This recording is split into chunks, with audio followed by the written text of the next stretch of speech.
Hello, my friends.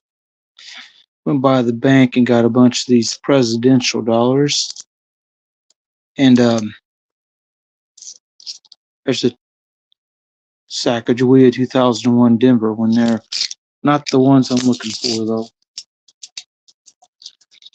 These presidential dollars are not really worth anything, but it's a stack of them. Let's talk about this one.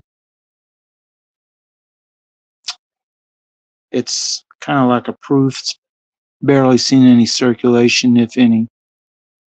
And it's one with the different design on the back. You can read what that says. And it's 1621. Now on this dates on the rim, I don't know how, there we go. 2011, Philadelphia. Again, that's neat, but I really wasn't looking for that one. What I'm looking for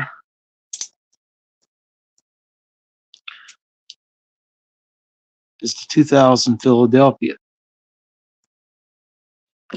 That's what both of these are. Now, what I'm looking for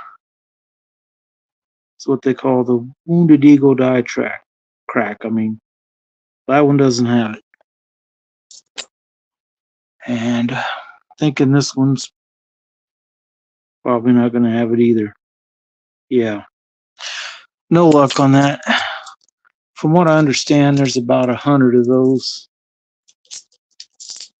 I will look up the 2011 one to see its mintage numbers, but it's probably not super rare. Probably around 3-4 million, maybe. Now, I'm going to move on.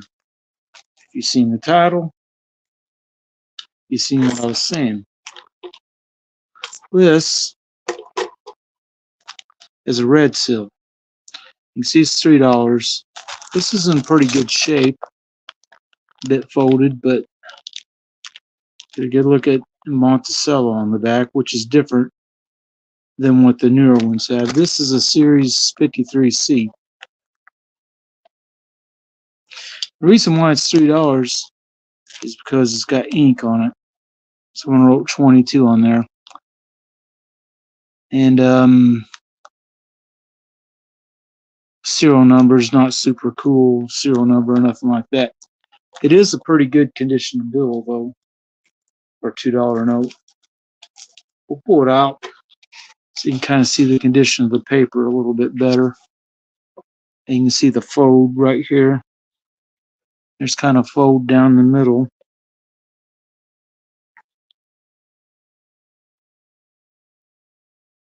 So it's folded some. It won't be a real high grade one. But for $3, I thought, it's not too bad. I have bought one of these before. Now, moving on to the next thing. I said toned silver. Well, we'll look at first this. You'll see the toning. There's a 26. And it's not in bad shape. It says very fine. The back has a nice toning color. You can see a bit part of the bands on the 3 horizontal parts. There's one little line that runs through these and then 2 through them on this. It's not in bad shape considering it's a 26. Now, when you get these, and the staples are up, as you'll be able to see as soon as I focus in on it. They're up. I recommend smashing them down with a pair of pliers. Now, I know you can buy staplers that do this automatically. However, I don't have one, and a lot of the coin dealers, anybody I've been to, doesn't seem to have them either. Now, the other toned silver. I don't know how well this will look coming, through the video. 1935. But if I can get it to just focus on the coin, it's looks like it's toned with pocket, wear down the middle. The back's pretty similar too. It's a real neat coin. Not very expensive. It's a little bit over melt actually. Melt on these today's prices or this weekend was $10.10. So, and this is a better than good for. It's better than, it's probably fine condition because you can kind of make out part of the face. The hand's about gone, and it's worn a little flat down the front, down the middle, which is the high point of that side. This side from the head down to down that leg is kind of worn, but it's not bad. And for $12.50, I'm not going to complain. I've paid more for some about the same kind of condition. Now, I know that these, it's 2016 P&D from the mint set. This is the one with the code talkers thing, design. Code talker, World War One, World War Two, and on this one here, it looks like there's a couple spots actually on the coin. I can see them with my eyes, but they're not really coming through good. Oh, there they are. Kind of see those little spots on the coin inside the plastic, which is kind of odd because they were cut out of a mint set, so you'd expect them to be near perfect coins, and they're not really. Now, one little bonus thing. We're gonna have a look at this 1963 proof quarter. Oh, Mike, for democracy, yeah, that happens a lot. I don't get a whole lot of people watching these lives at one time. Thanks for stopping by, though. Now, what we're going to do for this, we'll have a look at the coin. It's a proof coin. And I kind of want you to guess the grade. And I'm not going to actually reveal in this video what the grade is. I want people who watch this later to guess what grade this particular proof is. I'm not, even going to give you a hint, really. Now, the last thing on my list for this, I was talking about the gold coin. Now, I bought this a few years ago, and it is a little gold coin. It's a half-gram, honors JFK on what would have been his 100th birthday. You see, there's a little 100 there, and that says 585, which refers to it being 14 karat gold. It's a nice little piece, but this isn't the gold coin I was talking about. Tell a little story. My coin dealer was telling me about how much Sigmas cost. The coin metal detection units. So he got that because the price had dropped a lot in the last few years. But he was telling me a few weeks ago when he got it that it saved him lots of money because some of the stuff he was thinking about buying turned out to be not what they said it was, not real or whatever. This thing, though, tests out. You can see little gold coin. It's got a little bit of a ring ding on it. It's a $1, 1851 type 1. And the back rim almost looks slightly off-centered struck. 1851, $1. And unfortunately, the L's don't look like they struck through very good at all, or did get a little wear somehow, which is interesting. It's probably poorly struck. That's all I can really think. They made over 3 million of these of this year.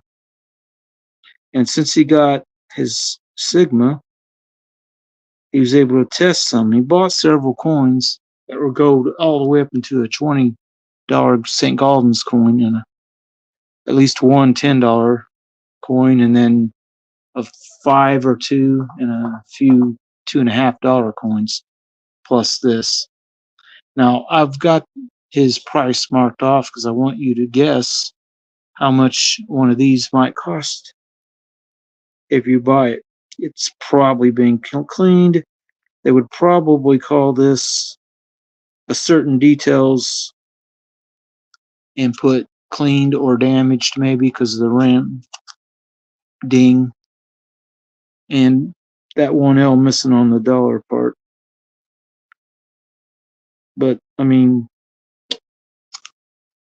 giving it a good look over and it test, you had to use the little wand on it though, because it told me that the regular machine, there's a circle on it and a little dot, and it has to cover the circle or else it won't test it. That's what the wand is for, to test smaller coins like this. And it dropped right in the middle, 90%, because this is 90% gold and 10% copper.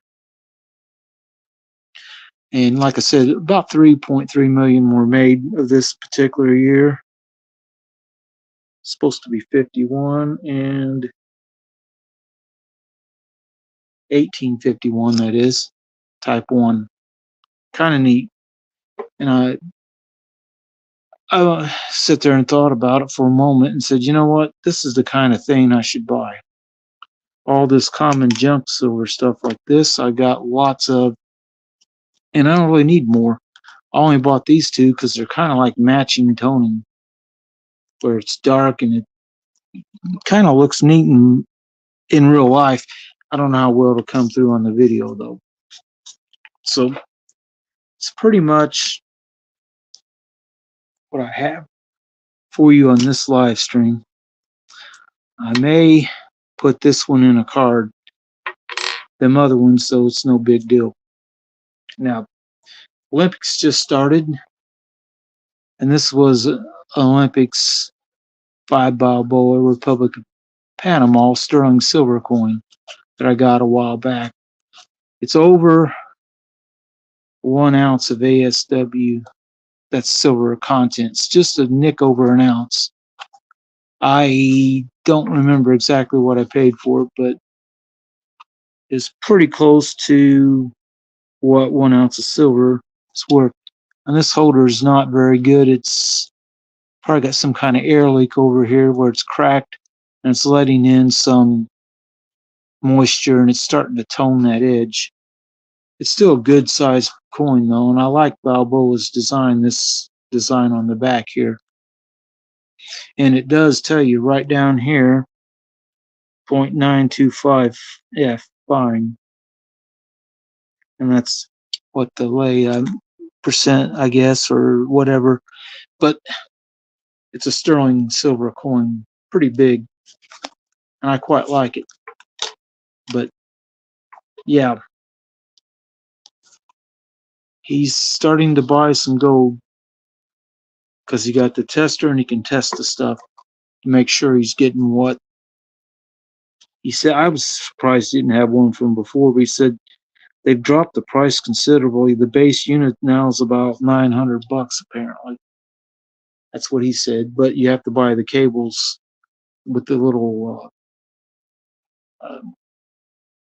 probes, whatever you want to call it, for the smaller coins, because you can't test this on the flat part with the circle and the dot on the machine. It's just too small. But show off a couple other silver coins I got not too long ago. This one, 200 years of liberty, we the people. 3 nines fine silver, U.S. Constitutional bicentennial, 1887. or 1987, I'm sorry, 1787 to 1987. Well, not only did they make this plain silver edition, they made a gold-plated edition that's the same coin. You can see the gold on this, the gold collar. 200 years of liberty, we the people. Same design, we the people. U.S. Constitution Bicentennial, 1787 to 1987. I like the stars with the eagle design on this. It's somewhat high relief because that eagle's head sticks up quite a bit over the field. But these weren't very expensive when I bought them. I mean, they're half-ounce silver pieces. So, I mean, this one's marked $12, and I think silver was 24 when I bought it. So the guy let me have it for about melt price, which is pretty cool. But that's pretty much what I got there. It's still someone out there watching. If you'd say hi, I can thank you in the video or thank you on the video details once I get done with the stream, which is rapidly approaching. I'll give you a couple more seconds to say hello. But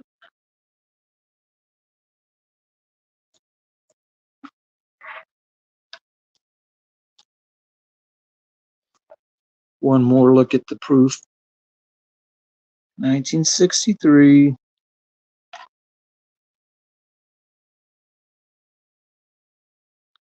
Silver quarter proof, graded by NGC. What grade do you think this proof is?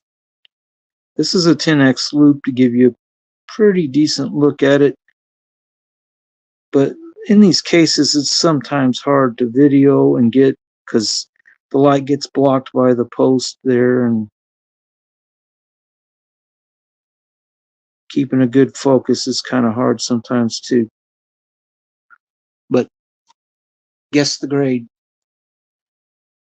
Anyway, that's pretty much what I got for y'all. I hope that everyone has a good day, and I will see you again because that's pretty much all I got for now.